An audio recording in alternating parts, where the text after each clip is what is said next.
Before I start, the Carter children,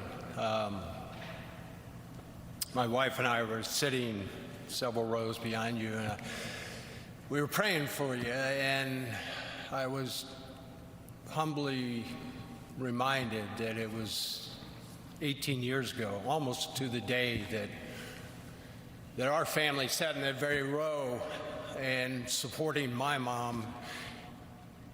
And it was your dad and his great faith that supported my mom and gave her hope that week. He traveled with us for several days, and we were blessed. So thank you.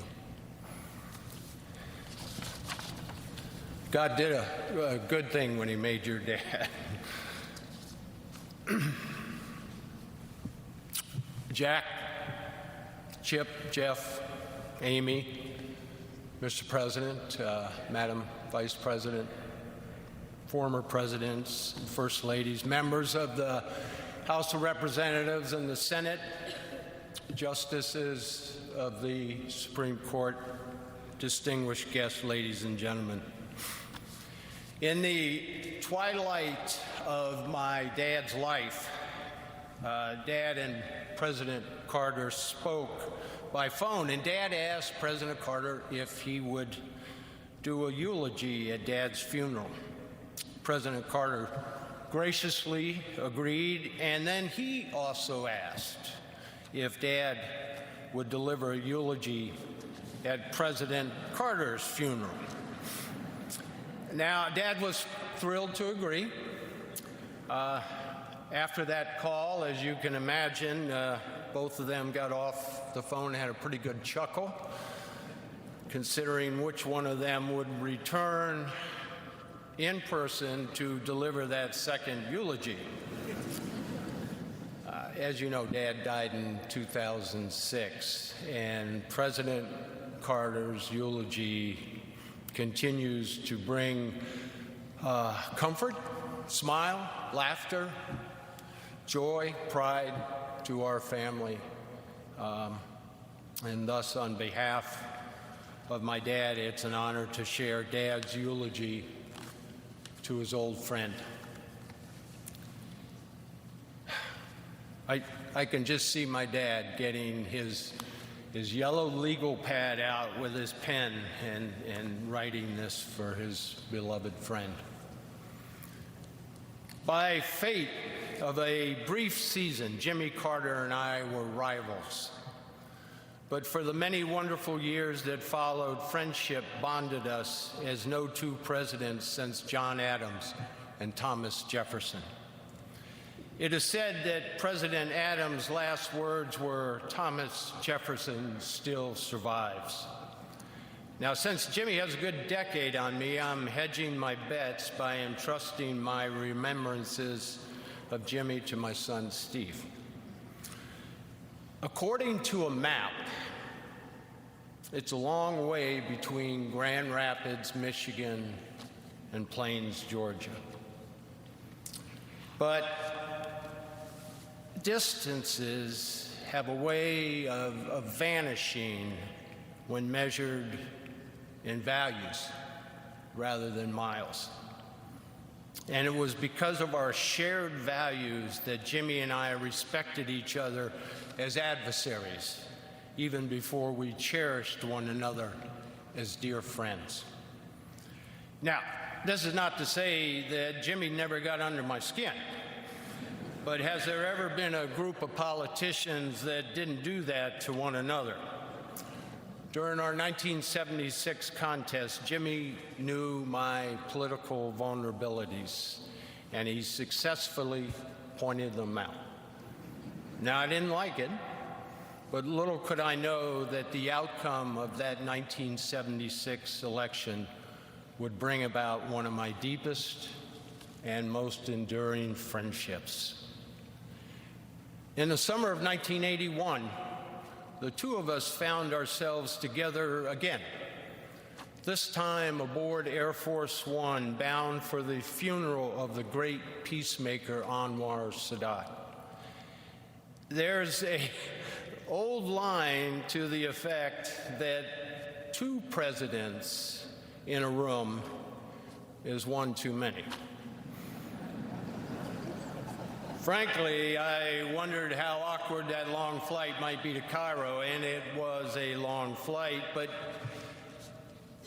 the return trip was not nearly long enough, for it was somewhere over the Atlantic that Jimmy and I forged a friendship that transcends politics. We immediately decided to exercise one of the privileges of a former president, forgetting that either one of us had ever said any harsh words about the other one in the heat of battle. Then we got on to much more enjoyable subjects, discussing our families, our faith, and sharing our experiences and discovering that there is indeed life after the White House. We commiserated over the high cost of building presidential libraries and the even more regrettable fact that most of that fundraising for these otherwise admirable institutions fell to us personally. On the spot, we agreed to participate in programs at each other's library, beginning with a series of conferences on arms control. And if that wasn't newsworthy enough, we told reporters on the plane that a lasting Middle East peace would require the United States to make tough decisions, like confronting the Palestinian issue directly, thereby building on the work to which President Sadat had literally given his life. It was the first time, but by no means the last time, that our unlikely partnership ruffled feathers in the Washington establishment. Now, honesty.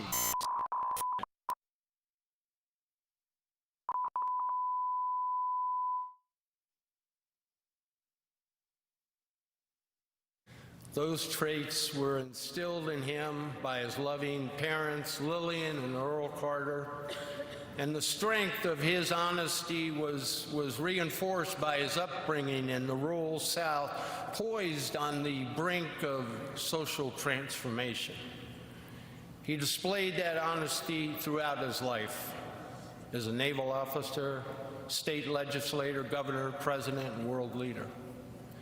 For Jimmy Carter, honesty was not an aspirational goal, it was part of his very soul. Now, I think Jimmy wrote more books than any former president. Once asked if he really enjoyed writing, he replied with that familiar twinkle in his eye, "It beats picking cotton." But I think he enjoyed writing for another reason. As an author, he was under no pressure to tailor his opinions to some political constituency or potential contributor. Now, both of us had experienced the harsh reality that defeat at the polls can be painful, but we also came to know a more important consequence. Political defeat and writing can also be liberating. if it frees you to discuss topics that aren't necessarily consistent with short-term political popularity. Now, Jimmy learned early on that it was not enough merely to bear witness in a pew on a Sunday morning. Inspired by his faith, he pursued brotherhood across boundaries of nationhood, across boundaries of tradition, across boundaries of caste. In America's urban neighborhoods and in rural villages around the world, he reminded us that Christ had been a carpenter. And in third world villages, he successfully campaigned not for votes, but for the eradication of diseases that shame the developed world as they ravage the undeveloped one. Now, of course, not all of Jimmy's time was spent building houses, eradicating disease, brokering ceasefires, monitoring elections. While Jimmy is probably the only former president to conduct a weekly Bible class, I know for certain he is the only former president to perform a duet of On the Road Again with Willie Nelson. Georgia wasn't just on Jimmy's mind, it was in his blood. However far he traveled, he never forgot where he came home to, or where now, in the end, he would finally come home to.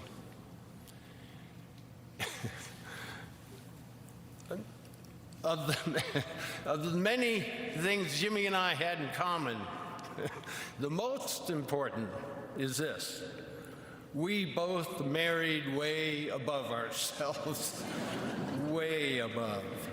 With Jimmy, every step of the way was his first lady from Plains. In a life rich with blessings, none was greater for Jimmy than the love he shared with Rosalind and the love the two of them shared with their children, grandchildren, great-grandchildren. Like Jimmy, Rosalind was and is a symbol of American compassion. Like no other First Lady in our history, Rosalind Carter is indeed a true citizen of the world. And she became a beloved friend to my wife Betty and me and to all the Ford family. While the Carter and Ford men were decidedly mixed record when it came to lobbying Congress, Rosalind and Betty were unbeatable in their advocacy for millions of people whom they brought out of the shadows of despair and shame. Now is a time to say goodbye. Our grief comforted with the joy and the thanksgiving of knowing this man, this beloved man, this very special man. He was given the gift of years, and the American people and the people of the world will be forever blessed by his decades of good works. Jimmy Carter's legacy of peace and compassion will remain unique as it is timeless. The entire Ford family, we extend our love to you,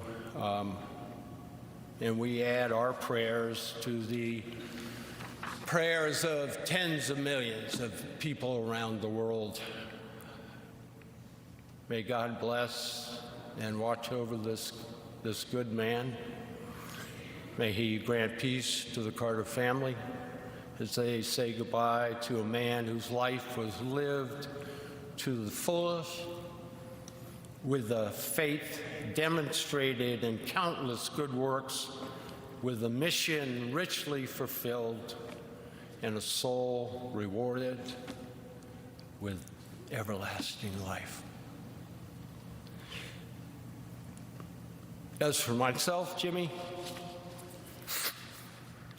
I'm looking forward to our reunion.